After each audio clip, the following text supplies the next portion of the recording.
Bonjour et bienvenue et merci d'être avec nous sur le stand Sanofi. On va parler de santé, on va vous faire découvrir comment nous poursuivons les miracles de la science pour sauver des vies.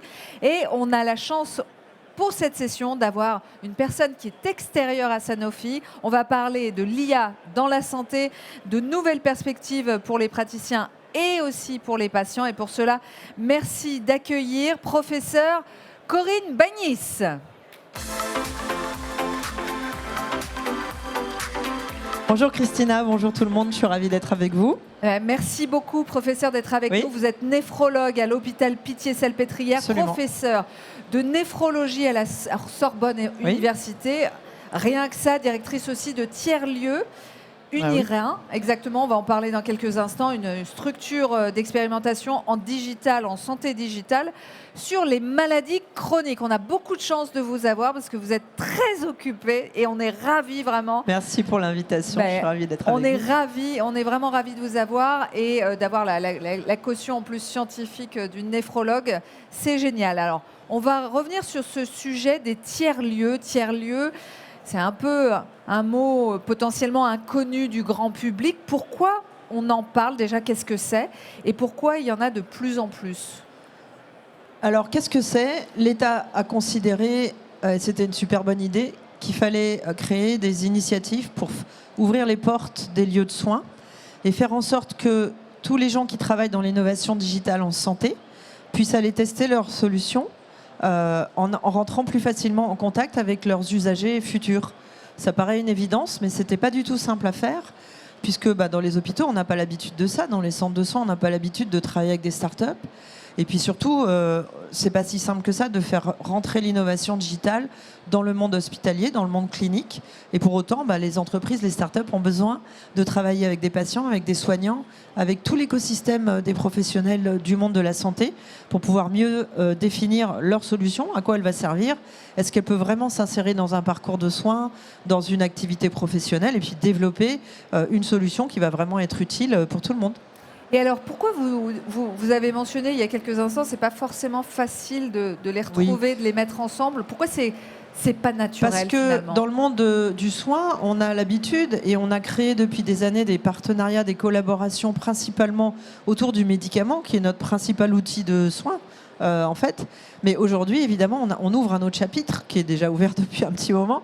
Mais la santé digitale, c'est pareil. Il y a plein d'outils, il y a plein de gens qui ont des super idées, qui arrivent avec des technologies super innovantes. Mais si on ne peut pas les tester, si on ne peut pas les co-construire avec les patients, avec les soignants, avec les professionnels, pour savoir si vraiment ça répond à un besoin, on a 9 chances sur 10 que ça n'arrive pas au bout. Et malheureusement, ce qu'on voit dans le monde des entreprises et des startups, c'est une très grande difficulté à exister, à aller jusqu'au marché. Parce qu'il faut créer, de la même manière qu'on a des collaborations et des habitudes de travail pour expérimenter des nouveaux traitements, des médicaments nouveaux à l'hôpital, ça nécessite, vous imaginez bien, toute une approche juridique, une approche en termes de recherche clinique. Il faut faire des protocoles, il faut monter des équipes projets qui vont travailler, recruter des patients, des soignants qui vont tester les molécules avec les industriels. Il faut un petit peu qu'on fasse la même chose avec tout le monde de l'innovation digitale. Et donc ça passe par cette initiative des tiers-lieux. C'est-à-dire qu'en fait, l'État a financé un certain nombre de groupements, une quarantaine en France. Moi, j'en dirige un à la Pitié-Salpêtrière, qui sont des groupes de professionnels qui partagent leurs compétences et qui sont là pour rentrer en contact avec des entreprises et des startups innovantes et les aider à développer leurs solutions en ouvrant le plus possible les contacts, les portes de l'hôpital, mais aussi d'autres structures. On va peut-être en reparler plus en détail après. Alors parlons du vôtre, justement, celui que vous dirigez, Unirein. Qu'est-ce que c'est exactement et qu'est-ce que vous y faites? Alors Unirein, c'est justement le groupe de professionnels avec qui je travaille, avec qui on a monté ce projet. On s'appelle Unirein parce qu'on travaille tous autour des maladies rénales. Mais en fait, les maladies rénales, aujourd'hui, je ne vais pas vous faire un cours de néphrologie, mais c'est énormément lié au diabète et à l'hypertension. Donc en fait, on se retrouve à travailler dans tout un écosystème autour des maladies chroniques et des maladies métaboliques qui sont une des principales causes de maladies chroniques en France, en Europe, dans le monde aujourd'hui, qui sont très liées à nos modes de vie. Et donc, on a, nous, une structure de gens avec qui je travaillais déjà depuis longtemps, deux associations de patients, une agence de design, un laboratoire qui est responsable de 25% des analyses biologiques en ville, différents espaces cliniques à l'assistance publique, mais pas que, puisqu'on travaille aussi avec un centre qui est dans la région de Vienne et qui est un ESPIC, c'est-à-dire un centre privé à but non lucratif. Et puis on a des entreprises qui nous aident et qui nous accompagnent, qui sont nos partenaires et qui sont des entreprises qui sont très expérimentées dans l'analyse de l'impact sur les parcours de soins à travers l'analyse de l'expérience des patients, parce qu'aujourd'hui on est très très focus dans le monde de la santé sur une analyse assez globale de ce qu'on essaye de faire. Ce qu'on veut, c'est améliorer très globalement l'expérience du patient dans son traitement, dans son parcours de soins, dans sa maladie. Et donc avec toutes ces compétences, nous on reçoit des entreprises, on discute, on regarde quelle est leur proposition, puis on voit si on arrive à collaborer, à la fois pour monter éventuellement des tests, des études, des expérimentations, peut-être simplement organiser des boards, c'est-à-dire des réunions où on peut donner à l'entreprise la possibilité de discuter avec des patients, avec des soignants, avec des experts auxquels ils n'ont pas forcément facilement accès, pour pouvoir mieux positionner leurs solutions. Et puis, on peut essayer de chercher des financements ensemble en répondant à des appels à projets pour essayer de trouver de l'argent. Parce que quoi qu'on veuille faire pour avancer, il faut une démonstration précise, scientifique de la valeur ajoutée de la solution. Et ça demande des sous, évidemment. Et concrètement, ça marche comment en fait? Ça veut dire que les entreprises viennent tester. Oui. Comment vous travaillez avec les patients finalement ensemble? Alors, comment on travaille? Je prends l'exemple de l'entreprise avec laquelle on a discuté il y a 2 jours. C'est une jeune femme qui est préparatrice en pharmacie, qui, avec d'autres professionnels de santé dans le même domaine, a trouvé qu'il y avait quelque chose qui manquait sur le terrain de l'organisation des médicaments non utilisés dans un hôpital. Dans un hôpital, on prescrit des traitements, les médicaments arrivent dans les salles d'hospitalisation pour être distribués aux patients. Puis évidemment, entre-temps, il se passe plein de trucs. Le patient, il a changé de service, il n'a plus besoin de ce médicament. Donc il y a plein de médicaments qui ne sont pas utilisés, même s'ils ont été prescrits. Ça représente un énorme volume de médicaments et on n'a pas vraiment de circuit super organisé pour pouvoir faire un retour de ces médicaments à la pharmacie. Voilà. Elle a inventé un système avec lequel, grâce à une photo prise avec un smartphone, des boîtes de médicaments, ça vous fait directement la liste des médicaments que vous pouvez rendre à la pharmacie. Et ça gagne un temps infini parce que jusqu'à présent, ce qu'on fait dans les services, c'est qu'on l'écrit à la main sur une feuille de papier pour dire moi j'ai une boîte de ça, j'ai une boîte de ça, j'ai une boîte de ça. Puis c'est ça qu'on va renvoyer à la pharmacie. Donc, évidemment, cette idée-là, elle est super bonne parce qu'elle est construite avec des professionnels de santé qui ont déjà identifié le besoin. Mais ça ne veut pas dire pour autant qu'ils n'ont pas besoin de pouvoir tester dans plein d'établissements leurs propositions. Et donc, ce qu'on a fait il y a 2 jours, c'est déjà trouver quelques pharmaciens dans l'hôpital qui étaient intéressés, qui sont venus écouter la proposition, discuter. On a déjà ouvert plein de possibilités de dire oui, mais nous, on fait comme ça. Et puis nous, dans notre service, on fait pas ça. Et si vous aviez tel outil en plus, est-ce que ce serait mieux ou moins bien? Et puis, ce qu'on va essayer de faire ensemble, c'est de mettre en place une expérimentation. On va tester si ça marche. Voilà. Très bien. Et c'est très intéressant parce que ça permet aussi de faire évoluer les process, gagner du temps et donc d'innover. Qui dit innovation dit aussi data, des données. Absolument. Et qu'en est-il de ces données? Parce qu'on sait que c'est un sujet très sensible. Alors les données, on génère en santé, c'est un des domaines, comme dans beaucoup de domaines, où on génère des quantités absolument phénoménales de données, évidemment. Il y a toutes les données qui sont liées à la maladie, aux patients, à la biologie, à la radiologie. Donc tout ça, c'est des choses que vous connaissez. C'est en train de s'organiser. Moi, en travaillant à l'assistance publique, j'ai la chance de travailler dans un établissement dans lequel il y a un entrepôt de données. Et c'est vrai que les entreprises qui viennent nous voir ont assez souvent besoin d'avoir accès à des données, bien entendu. La chance qu'on a, c'est qu'en étant un tiers-lieu d'expérimentation, en étant une structure qui fait vraiment l'interface entre les entreprises et le monde du soin, on peut aussi ouvrir la porte de cet entrepôt de données aux startups. Les startups, actuellement, elles ne peuvent pas aller travailler avec les données des entrepôts de données des établissements. Souvent, ça passe par les professionnels de santé dans le cadre d'un projet de recherche. Nous, on est un peu un accélérateur. On a une petite porte d'entrée secrète. Ça va vite et on peut travailler sur ces données. Et on voit bien que pour beaucoup d'entreprises qui viennent nous voir, ça les intéresse. C'est aussi pour ça qu'on a associé le groupe Innovi à nos différents partenaires parce qu'ils ont un entrepôt de données biologiques Qu'est-ce que c'est le groupe Innovi? C'est un groupe de laboratoires d'analyse biologique. Il y en a plusieurs en France. Ils sont regroupés en consortium. Ils représentent 25% à peu près des analyses biologiques faites en ville. Et ils ont structuré un entrepôt de données biologiques. Donc, si vous travaillez avec Innovi, vous pouvez élaborer un projet dans lequel vous allez pouvoir tester votre solution, entraîner un algorithme sur des données biologiques. Et on a déjà des entreprises qui travaillent avec nous pour pouvoir avoir accès à ces données biologiques. Évidemment, c'est la clé pour beaucoup d'entreprises d'avoir accès à des données pour pouvoir avancer sur leurs propositions de valeur. Et si j'allais un peu plus dans le détail de comment vous travaillez, justement, vous parliez de données biologiques, comment ça fonctionne? Qu'est-ce qui se passe? C'est quoi le process? Quand on est un tiers-lieu, nous, ce qu'on essaye de faire, c'est l'idée d'un guichet unique, c'est-à-dire en venant nous voir, on essaye de travailler en amont. Alors, chaque expérience, on est tout jeune, ça fait 1 an qu'on est organisé pour faire ça, mais on essaye, chaque expérience qu'on a avec une entreprise, on essaye de baliser des circuits, et on essaye de baliser des circuits qui vont vite. Et d'ailleurs, c'est intéressant de voir ce partenariat avec McLaren et tout ce qui a été dit jusque-là, parce que moi, ce qui me passionne aussi dans cette interface, c'est qu'on est obligé d'aller vite. Et donc, du coup, ça veut dire qu'on est obligé de dépoussiérer les modes de fonctionnement hospitaliers, parce que dans la recherche clinique classique, on prend un peu plus son temps, on a des réglementaires qui sont très lourds, on a des procédures à suivre. Pour l'innovation digitale, c'est pareil. On a aussi des réglementaires et des procédures à suivre.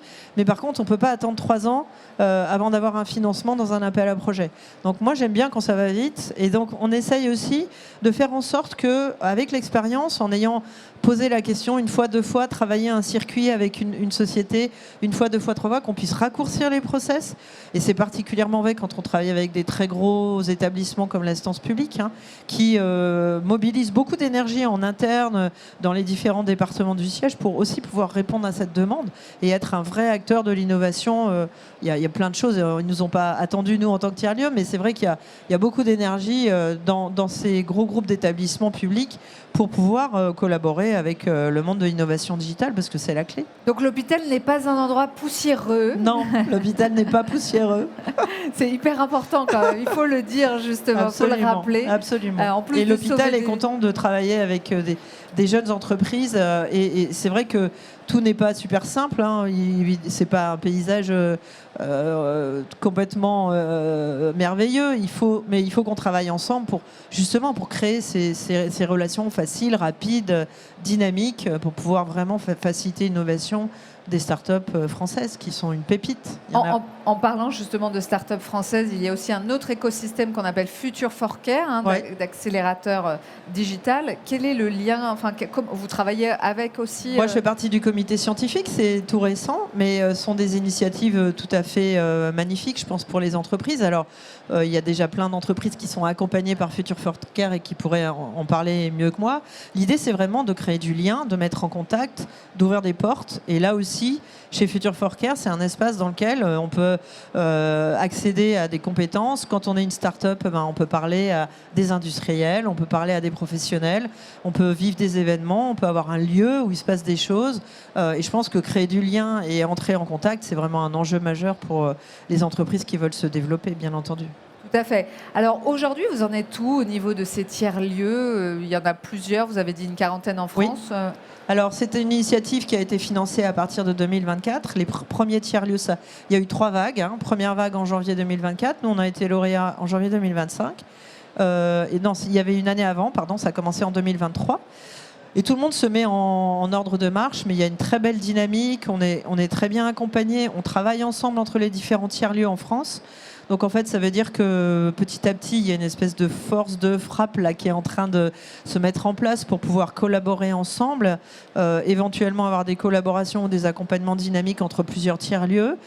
Tout ça, évidemment, est un monde en train de se mettre en place. On a 3 ans de financement de l'État pour pouvoir faire nos preuves, entre guillemets. Mais l'idée, bien entendu, c'est que ça ne s'arrête pas là et qu'ensuite, on puisse trouver des modèles financiers pour pouvoir continuer à accompagner des entreprises. Et là, évidemment, chacun va continuer à exister peut-être un peu différemment suivant le contexte de création de ces tiers-lieux. Une bonne partie s'appuie sur des établissements de santé publics, mais pas exclusivement.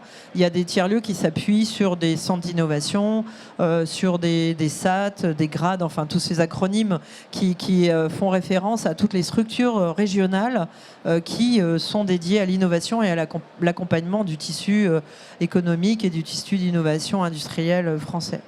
Vous avez dit que ça a démarré en 2024. Quel est le retour d'expérience déjà ? Je pense que le retour d'expérience qu'on a, nous, par rapport aux entreprises qu'on accompagne déjà, il est excessivement positif.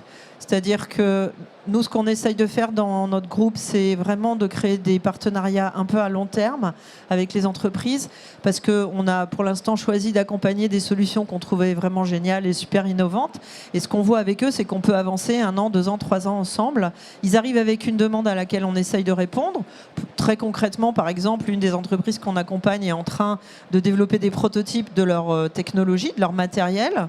Et puis, ils ont besoin d'aller au marquage CE. Donc, pour ça, ils ont tout un travail à faire de leur côté, bien entendu, mais on est déjà en train de collaborer sur des aspects de co-design de l'interface web qui va être utilisée par les patients. En gros, ils auront une application patient dans un smartphone. Tout ça, ça demande un gros travail de préparation pour lequel on a besoin de collaborer avec des patients, de regarder comment ça va marcher, comment on va répondre à leurs besoins. On fait intervenir notre agence de design. Et puis, par exemple, une des entreprises qu'on accompagne n'avait pas du tout imaginé de pouvoir comparer son outil à un outil gold standard, c'est-à-dire la référence pour la mesure du paramètre qui est le leur, de leur innovation. Il se trouve que dans notre tiers-lieu, on travaille, un des membres est ma collègue qui est professeure de physiologie à l'hôpital européen Georges Pompidou, et puis qui, en discutant, a dit pourquoi vous venez pas tester votre matériel dans mon unité ? On peut monter une étude ensemble, et bingo, ils n'y avaient pas pensé, on peut ouvrir les portes, on peut envisager des choses qui n'étaient pas forcément leur demande initialement. Donc en fait, on co-construit ensemble différentes étapes, et puis surtout, on travaille dans la confiance, et ça, c'est super. C'est super. En plus, vous avez un écosystème effectivement de scientifiques à la portée de vos mains, et les entreprises ont une chance inouïe aussi de travailler avec vous. Je voudrais revenir sur un élément dont on a parlé au début, et on vous donnera bien sûr la parole si vous avez des questions dans quelques minutes. Vous parliez de 2 mondes qui se rencontrent finalement entre les entreprises et le milieu hospitalier. Qu'est-ce qui fait que parfois, ce sont des mondes qui ne se comprennent pas ? Est-ce que vous avez des exemples concrets d'incompréhension commune ? Et comment vous avez pu les dépasser ? Alors, je crois que dans le monde de la santé, c'est comme dans tous les mondes, en fait. C'est-à-dire entre l'usager d'une technologie ou d'une solution, puis celui qui l'a imaginée ou construite, il y a tout un parcours. Et c'est vrai que on parle énormément, et c'est normal, on vit quand même un moment absolument incroyable en termes de transformation de la santé.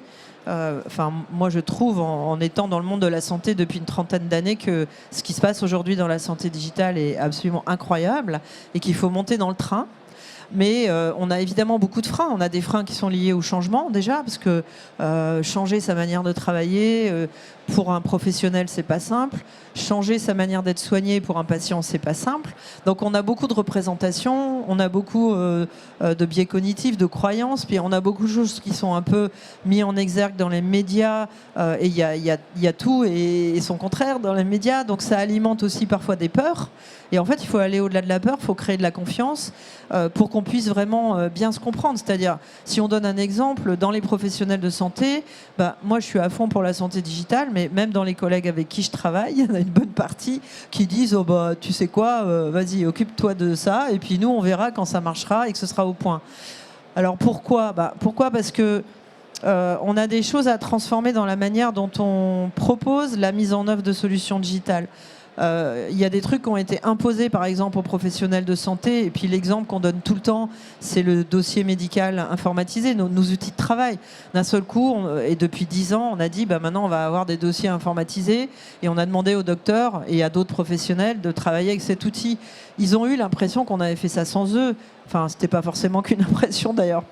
Mais donc, on a vraiment un enjeu de reconquérir la confiance, parce que sinon, et du côté des patients, c'est pareil. Du côté des patients, il faut qu'on travaille à bien se mettre dans les bottes des gens qui vivent avec une maladie chronique, et c'est pas facile.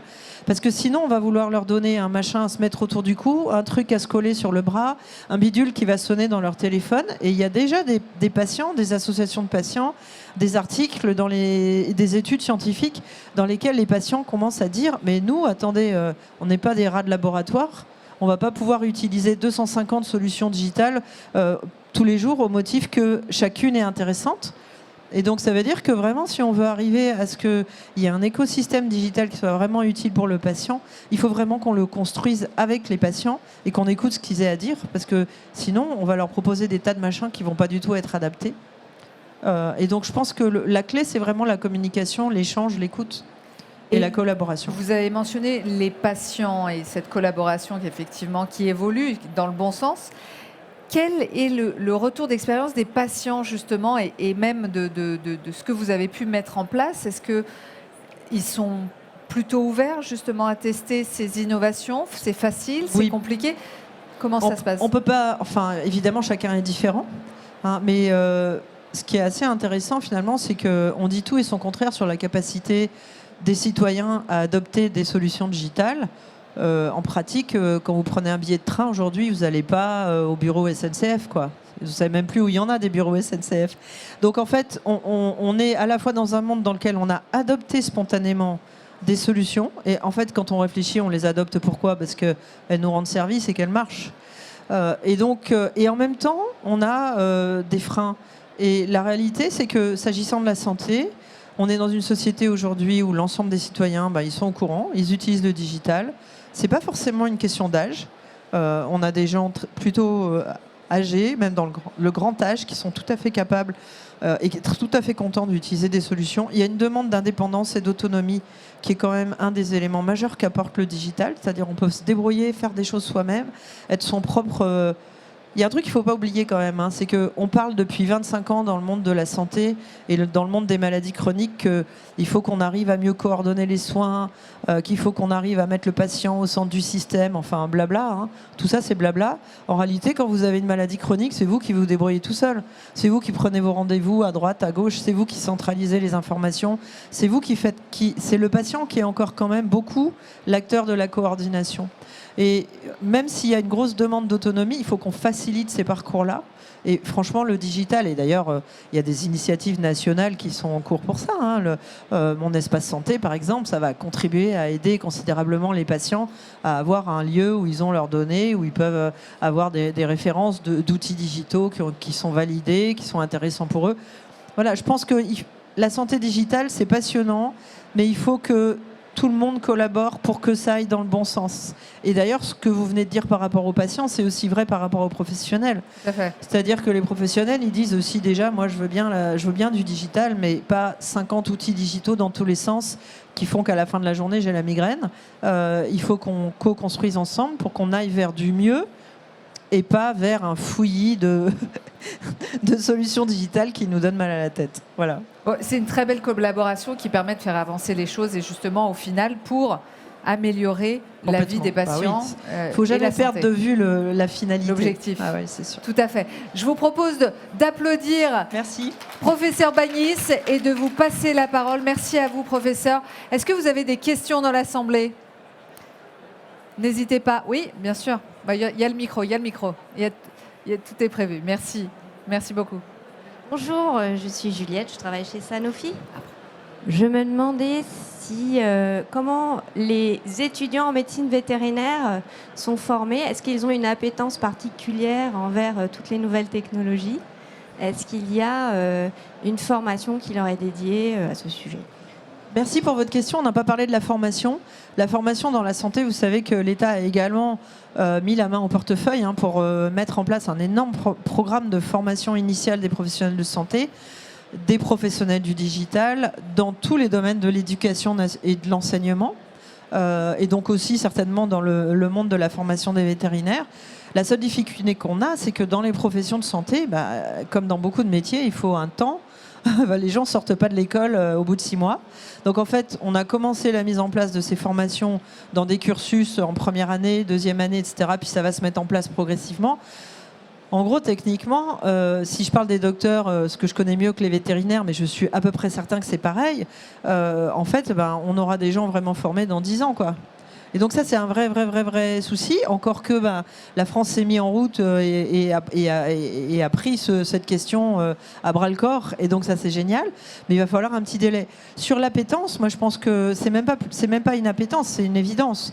Je pense que dans les jeunes générations, il y a une évidence à l'usage du digital, parce que c'est dans leur vie bien plus que dans d'autres générations. Pour autant, ça ne veut pas dire qu'ils sont plus formés ou qu'ils ont plus ou mieux compris l'intérêt, à mon avis, de la santé digitale. Il y en a qui s'y intéressent, d'autres qui s'y intéressent moins. Et je pense qu'on a collectivement un gros travail d'acculturation à faire. Et c'est aussi une des missions des tiers-lieux qui ont un engagement contractuel avec le financement de l'État que l'on reçoit, à également mettre en place des événements de communication, de formation, d'acculturation et d'aller vers tous les publics pour discuter avec l'ensemble des publics de l'intérêt du digital dans la santé. Et dans la santé animale, évidemment, hein, tout à fait comme dans la santé humaine. Est-ce qu'on a d'autres questions dans l'Assemblée? Oui, on va vous amener le micro. N'hésitez pas à parler vraiment avec le micro très proche. Merci. Très bien. Bonjour, professeur. Marine Otero-Delval, je travaille pour Cure 51, une start-up en oncologie. Bravo. Merci. Vous avez parlé des entrepôts de données de santé. Bravo à vous d'en avoir un. Je voulais savoir quelle est votre opinion vraiment sur le développement des entrepôts de données de santé en France. Est-ce qu'on accélère? Est-ce qu'on ouvre les portes? Est-ce qu'on imaginera un EDS national un jour? Est-ce que c'est le nerf de la guerre chez nous? Ben oui, Alors, mais peut-être qu'on peut dire ce que c'est un entrepôt de données de santé oui. pour les personnes qui ne sont pas... Absolument. Alors, évidemment, vous avez tous compris que pour pouvoir travailler, on a besoin de disposer des données de ce qu'on a fait.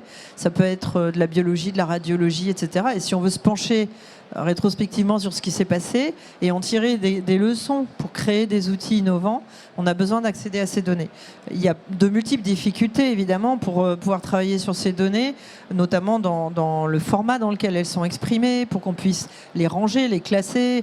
C'est un peu comme le dressing d'une fille qui aime bien la mode, hein. Si on range pas ses affaires correctement, on va pas pouvoir savoir où est mon débardeur vert le jour où on va vouloir le mettre. Et donc j'ai eu ce problème-là ce matin. Et donc, les entrepôts de données, évidemment que ça se construit à la fois très vite, mais vous comme moi, comme on est dedans pour des raisons différentes, on voudrait que ça aille encore plus vite. L'entrepôt de données de la PHP, je crois qu'il s'est construit en 2017 ou 2018. Moi, j'ai fait partie des premières à dire « Ouh là là, moi je veux travailler avec ça » sur des projets de recherche plus cliniques à ce moment-là, parce que j'étais pas encore impliquée dans le tiers-lieu. Et c'est vrai qu'un entrepôt de données, c'est très compliqué à mettre en œuvre. Et donc, ça a mis ça avance. Et il y a eu du recrutement de data scientists à l'assistance publique, il y a eu des financements qui ont été mis en place. Enfin, ça avance. Et je pense que dans toutes les structures qui créent ces fameux entrepôts de données, ça avance, mais on aimerait que ce soit comme ça, que ce soit sous la main. Alors aujourd'hui, l'intérêt, c'est qu'on arrive à avoir on peut vraiment travailler dans l'entrepôt de données de la PHP, comme dans beaucoup d'autres entrepôts de données cliniques, les données du soin. Ce qui est intéressant, c'est de se dire qu'à la fois, on a des entrepôts qui regroupent toutes les données du soin des patients. Il y a aussi un entrepôt qui est en train de se créer dans beaucoup d'établissements, mais dont à l'AP, qui va reprendre toutes les données de la recherche. Et donc ça va être une deuxième source vraiment assez monumentale de travail. Et puis, encore une fois, comme j'ai dit, les établissements de santé, ils mettent des conditions quand même à l'ouverture. Il faut qu'il y ait un contrat de collaboration. Il y a parfois des financements demandés pour accéder aux données. Je pense que les tiers-lieux sont une bonne opportunité pour pouvoir collaborer dans un contrat cadre porté par l'intermédiaire du tiers-lieu qui vous permet d'accéder à des données plus facilement. Et puis du coup, au plan national, évidemment, plein de choses se passent, mais il faut quand même le temps que technologiquement, financièrement. Mais oui, bien sûr, on va vers un entrepôt national et même un entrepôt européen. Donc on va avoir ça va être une transformation extraordinaire du panorama. Mais il faut attendre un peu, on est pressé, on veut que ça aille vite. Merci.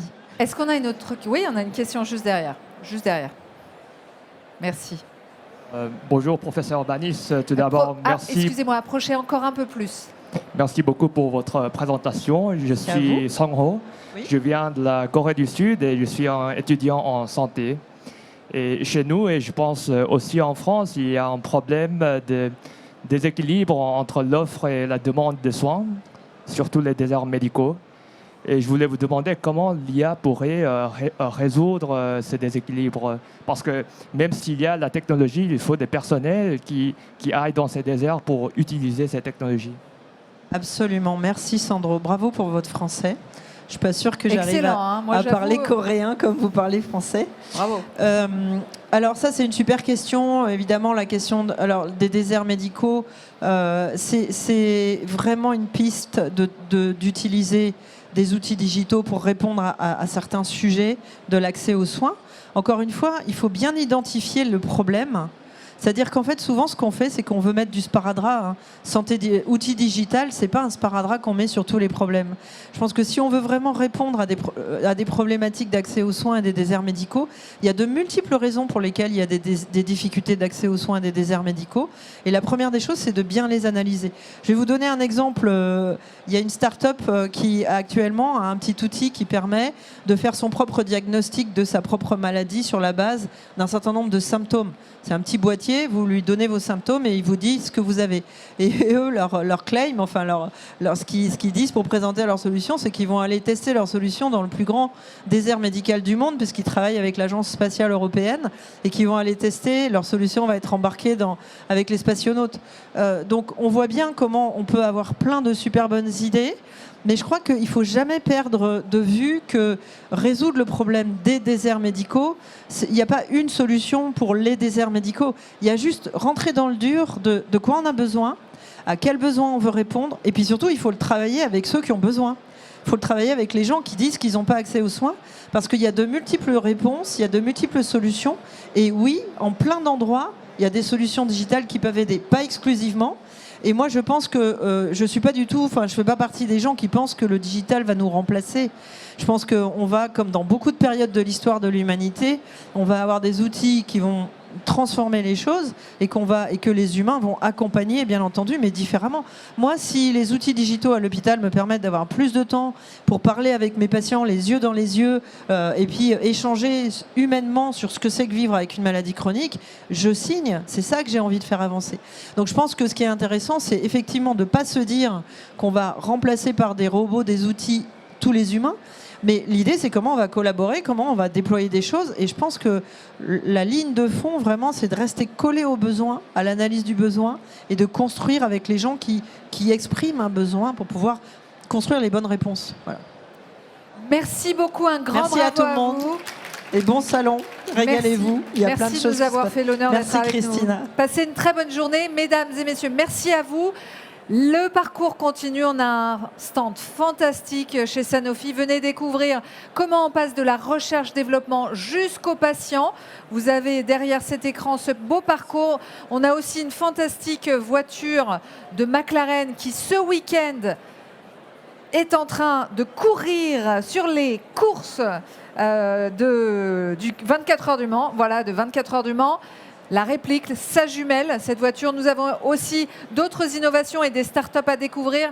Merci d'être avec nous. On redémarre dans quelques minutes pour la prochaine session.